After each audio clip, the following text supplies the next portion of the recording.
ब्राह्मण इस बात को कहते देखिए हम तो बड़े सेकुलर हैं, हम बड़े रहमदिल हैं, उससे ज्यादा खतरनाक कोई दूसरा नहीं, क्योंकि मैंने देखा है अपने दोस्तों के बीच।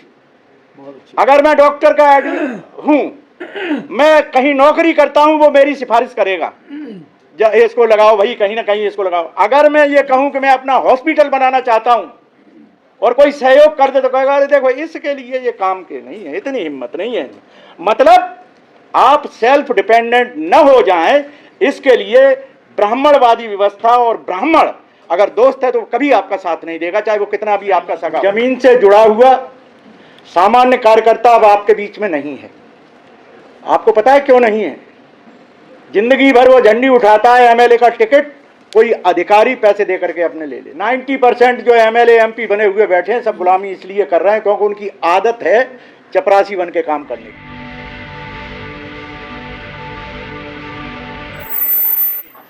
माला जी, आपने जो आयोजन किया उसके लिए तो मैं आपको बहुत बहुत धन्यवाद देता हूं, लेकिन मैं एक बात आपको बता दूं, जो अपनी कमियां हैं अपनों के बीच अगर उजागर नहीं की तो याद रखना ये आंदोलन आंदोलन नहीं रहेगा। और क्यों आंदोलन आज नहीं है, इसका परिणाम भी ये है कि यहाँ बैठे हुए जितने भी लोग हैं उसमें 90% वो लोग हैं जो रिटायर्ड हैं अपनी नौकरी से।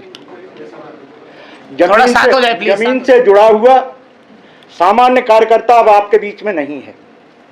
आपको पता है क्यों नहीं है? जिंदगी भर वो झंडी उठाता है, एमएलए का टिकट कोई अधिकारी पैसे दे करके अपने ले लेता है। आपको ये सोचना पड़ेगा कि ये जितने भी अधिकारी हैं कोई अपने पर न ले व्यक्तिगत तौर पर, समाज में आके बैठने वाले बड़े हिम्मत वाले लोग होते हैं, लेकिन 90% जो एमएलए एमपी बने हुए बैठे हैं सब गुलामी इसलिए कर रहे हैं क्योंकि उनकी आदत है चपरासी बन के काम करने की। चाहे वो कोई भी मिनिस्टर हो जाए, आप चले जाइए, कोई आपकी बात नहीं करता है। दूसरा, मैं आप लोगों से एक बात और कहना चाहूंगा, इतने बड़े आंदोलन और इतने बड़े पढ़े लिखे लोग बाग हो, आपको जरा भी इस बात का ध्यान नहीं आया कि समाज में जब आंदोलन चलाना है तो आंदोलन के महान जो अभी तक के वो रहे हैं उसमें कुछ ऐसी चीज नई ढूंढी जाए जिससे कि लोगों में उत्साह आए। आपको पता है ज्योतिबा फुले का 200वां जन्मदिन चल रहा है। पार्टी के यहां पर बैठे जो भी पदाधिकारी हो, मेरा आप लोगों से निवेदन है कि जो भी आप यहां से एजेंडा तैयार करें, ज्योतिबा फुले के 200वें दूसरी शताब्दी वर्ष को जो हम अब सौभाग्य हमारा कि हम उसे जी रहे हैं, साल भर के लिए यह आंदोलन बनाएं और उसमें सिर्फ एक ही कार्यक्रम रखें, एक बनो और नेक बनो। क्योंकि आपके पास कोई एजेंडा नहीं है। बाबा साहब डॉक्टर अंबेडकर आजकल बिल्कुल चटनी की तरह हर जगह यूज हो रहे हैं, लेकिन असली लड़ाई अगर बाबा साहब अंबेडकर ने लड़ी है तो वो ज्योतिबा फुले के कारण लड़ी गई। अगर उन्होंने वो अधिकार आपको न दिए होते तो आप इस स्थिति पर नहीं आते। दूसरा, मैं ये जरूर कहना चाहूंगा कि देखो, इस समाज को नहीं, इस देश की बर्बादी का सबसे बड़ा कारण है कि यहां का व्यक्ति गलती करके कभी अपनी गलती मानता नहीं। जब पृथ्वीराज चौहान को, ये हमें सबसे पूछना चाहिए, क्षत्रियों से पूछना चाहिए, ब्राह्मणों से पूछना चाहिए कि जब पृथ्वीराज को मेहरौली की गलियों में बाल पकड़ के खींचा जा रहा था, बनिया अपना सामान तोल रहा था,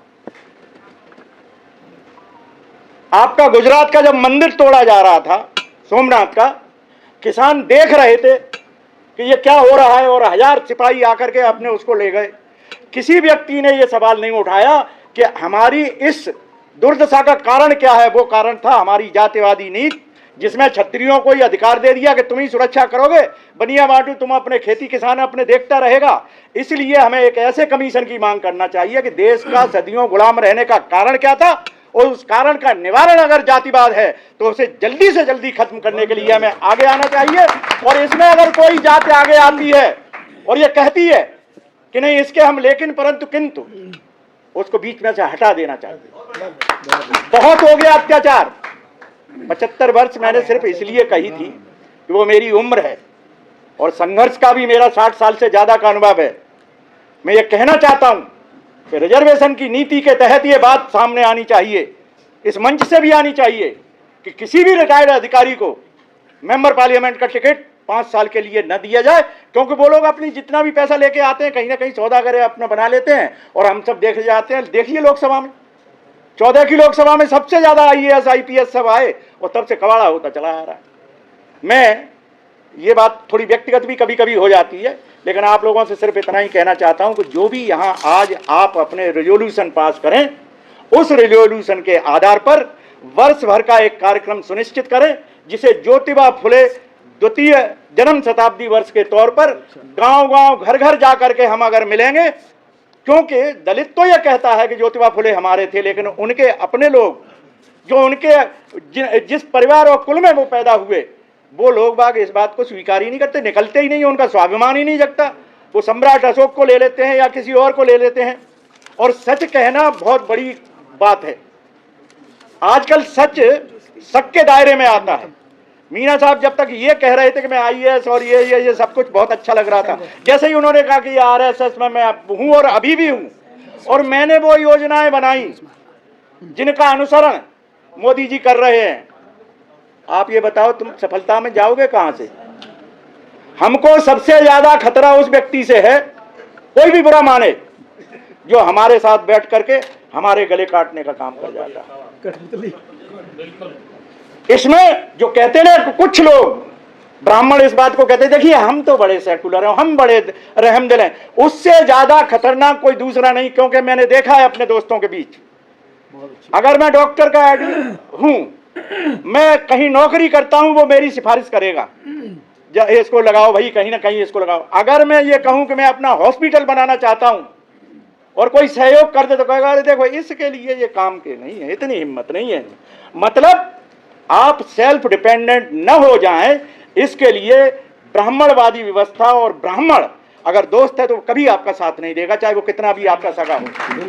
मुझे क्षत्रियों से अब शिकायत है, उनसे मैं पूछना चाहता हूं, और ये हमारे समाज का एक एजेंडा होना चाहिए कि आप बार बार देश को गुलाम करते रहे। आपने ब्राह्मण से क्यों नहीं पूछा कि ये जातिवाद के कारण हमारी सेना में दूसरे लोग आते नहीं है और चंद लोग आकर के हमें लूट के और हमारा जो सब कुछ करके चले जाते हैं। इतिहास पर हम क्या क्या फूलते हैं, कहते हैं हम फलाने जगह के ये, फलाने जगह के ये, फलाने जगह के ये, लेकिन सदियों से गुलामी के कारण को हमने आज तक नहीं देखा। इसलिए मेरा बस दो ही निवेदन है, एक ज्योतिबा फुले के जन्मदिन को आप साल भर के लिए द्वितीय शताब्दी वर्ष मनाएं, दूसरा एक कमीशन बैठाया जाए हमारी गुलामी का क्या है, और उस गुलामी के कारण को, सदियों की गुलामी का, ये नहीं है अंग्रेजों ने कहा हमें गुलाम बनाया, अरे हमें शुक्रगुजार होना चाहिए अंग्रेजों और उनकी नीतियों का, जिसके कारण यहाँ बैठ करके आप लोग भाषण दे पा रहे।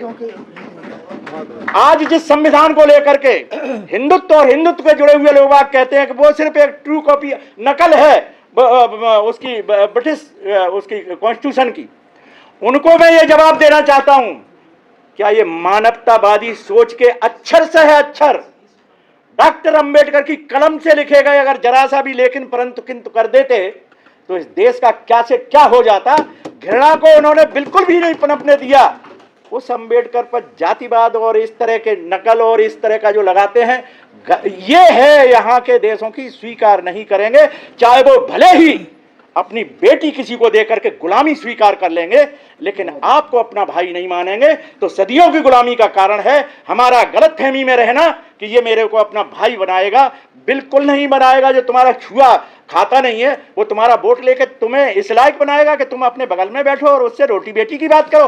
धन्यवाद दोस्तों, क्योंकि मैं अगर इससे ज्यादा बोलूंगा टाइम ज्यादा आपका लग जाएगा, लेकिन मैं जो बात है उसको मैंने आपसे कह दिया। जय भीम, नमो बुद्धाय। बहुत बढ़िया।